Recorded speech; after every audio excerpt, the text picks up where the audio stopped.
আজকের এই ভিডিওতে আমরা আলোচনা করব হালিমা পাহাড় থেকে যখন নিচে পড়ে যাবে তখন সে কিভাবে পড়বে, মানে সে কি আসলেই নিচে পড়বে নাকি এটা তার কল্পনা।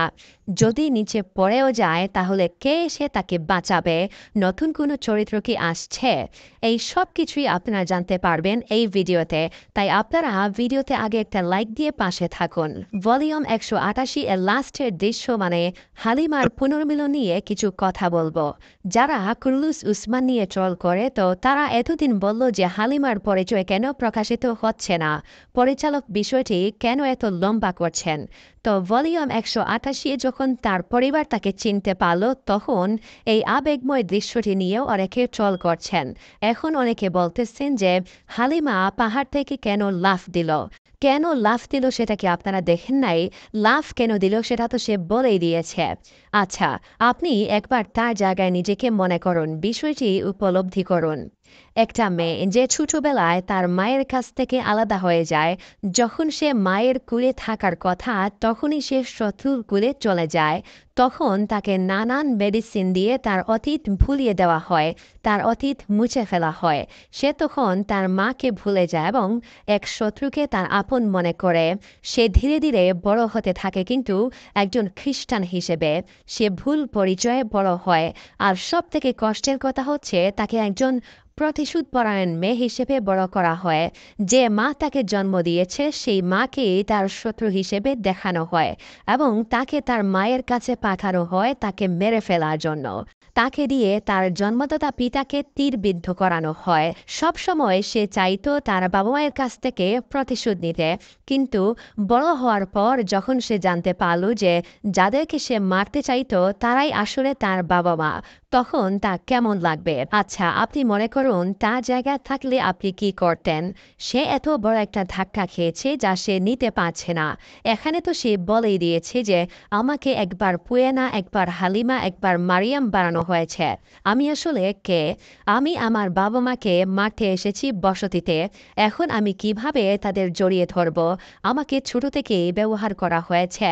এই কথাগুলো কি কষ্টের না? এই সময়ে তার কি করা উচিত? সে বিষয়টিকে মেনে নিতে পারেনি, এজন্যই সে লাফ দিয়েছে। এখন এই বিষয়টি নিয়ে ট্রোল করা হচ্ছে। আচ্ছা, আপনারা ট্রোল করুন। তো এখন কথা বলবো যে হালিমা এখান থেকে পড়ে মারা যাবে কিনা। না, সে মারা যাবে না। সে হয়তো পানিতে পড়বে অথবা এমন জায়গায় পড়বে যে জায়গাটা নরম থাকবে, তার কিছু হবে না, সে আহত হবে। যদি সে মারা যেত তাহলে সুফিয়া উসমানদের সাথে থাকতো না। উসমান বে তখনই সুফিয়াকে তার প্রাপ্য বুঝিয়ে দিতেন। আমরা ট্রেলারে দেখেছি যে সুফিয়া উসমান বের সাথে সে আগের মতো জোট বেঁধে আছে এবং বালা হাতুন আর উসমান বের চলাফেরা দেখে মনে হচ্ছে না যে হালিমা মারা গেছে। আরেকটি বিষয় প্রমাণ করে যে হালিমা বসতিতে আছে। আমরা ট্রেলারে দেখেছিলাম যে সুফিয়া উসমান বের প্রধান তাঁবুর সামনে আসে, তখন বালা হাতুন সাথে সাথে তাঁবুর ভিতর থেকে বের হন। এই দৃশ্য থেকে এটাই প্রমাণ করে যে সুফিয়া হালিমাকে দেখতে এসেছে, বাট বালা হাতুন তাকে ভিতরে যাওয়ার অনুমতি দিচ্ছেন না। আবার আরেকটি বিষয় এখানে হতে পারে যে হালিমা যখন পানিতে পড়ে যাবে তখন সে অচেতন অবস্থায় থাকবে, তখন বালা হাতুন বা উসমান বে তাকে খুঁজে পাবেন কিনা সেটা দেখার বিষয়। এখানে এটাও হতে পারে যে হালিমা ক্লাদিউসের হাতে পড়ে যেতে পারে অথবা সে বেগম হাতুনের হাতে পড়ে যাবে।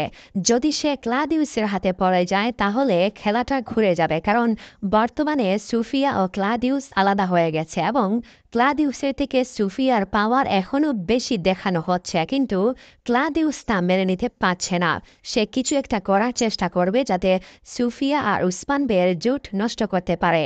যদি হালিমা ক্লাদিউসের হাতে পড়ে যায় তাহলে ক্লাদিউস হালিমাকে ব্যবহার করে উসমান বে ও সুফিয়ার জোট নষ্ট করতে চাইবে। তবে এমনটা নাও হতে পারে, কারণ যদি এমনটা হতো তাহলে বালা হাতুন বসতিতে থাকতেন না, তাকে খুঁজে বের করতেন। এরকম খুঁজে বের করা একটা দৃশ্য ট্রেলারে দেখানো হতো।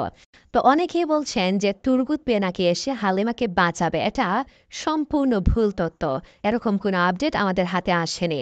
তো আজকের এই ভিডিওতে আমি যা যা বলেছি তা আমার অনুমানের উপর ভিত্তি করে বলেছি। আপনি কি আমার সাথে একমত? আপনি যদি আমার সাথে একমত হন তাহলে কমেন্টে জানান। আর হ্যাঁ, এটাও হতে পারে যে হালিমা পাহাড় থেকে নিচে পড়বে না, এটা তার কল্পনা হতে পারে। তো আপনি কি মনে করছেন হালিমাকে নিয়ে? নিয়ে আপনার মতামত জানান।